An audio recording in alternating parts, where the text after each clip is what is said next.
Chacune de ces mesures est chiffrée en termes de création d'emplois à attendre. Par exemple, si on supprime 2 jours fériés, on crée 100 000 emplois. Vous dites quoi, Joseph Touvenel? Coup de pub ou coup de génie ou coup de bluff? Non, coup de pub, c'est dommage qu'on ne puisse pas avoir un dialogue sérieux avec le patronat en France, du moins.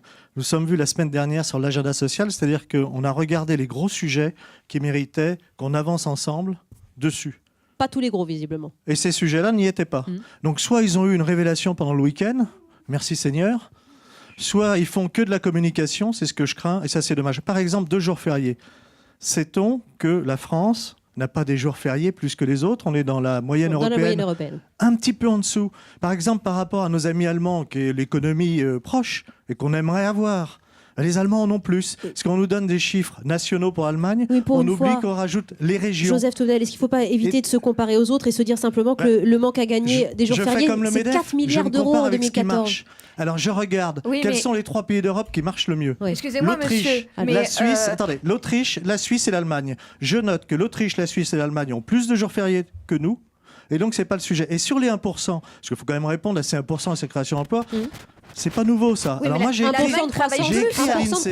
L'Allemagne travaille plus. Mademoiselle vous interpelle. J'ai écrit à l'INSEE en disant à l'INSEE, voilà, on me dit que si on supprimait 2 jours fériés, ça ferait 1% de croissance.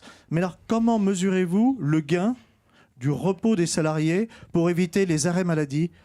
Le gain du repos des salariés sur l'équilibre de vie personnelle. Et le directeur de l'INSEE m'a répondu, vous avez bien compris. D'accord, mais quelle solution? Allez, mademoiselle vous interpelle, Joseph Touvenel. Allez-y, allez-y. Il m'a répondu, c'est un débat, c'est une confrontation, vous avez bien compris notre étude, mais les gains du repos, on ne peut pas les mesurer, alors on en parle. Allez, mademoiselle, en studio. Mademoiselle d'abord, mademoiselle d'abord. Qu'est-ce que vous proposez clairement? Parce que c'est vrai que c'est plutôt un coup de pub, c'est vrai, mais vous, syndicaliste, qu'est-ce que vous proposez?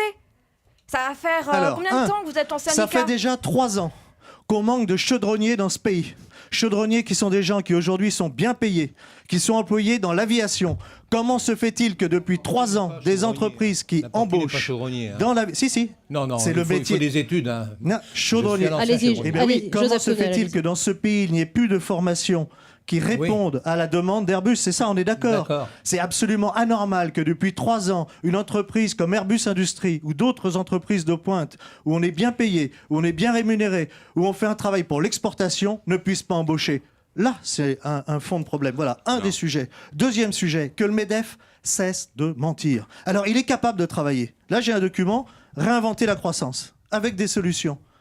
1 an de travail avec le patronat.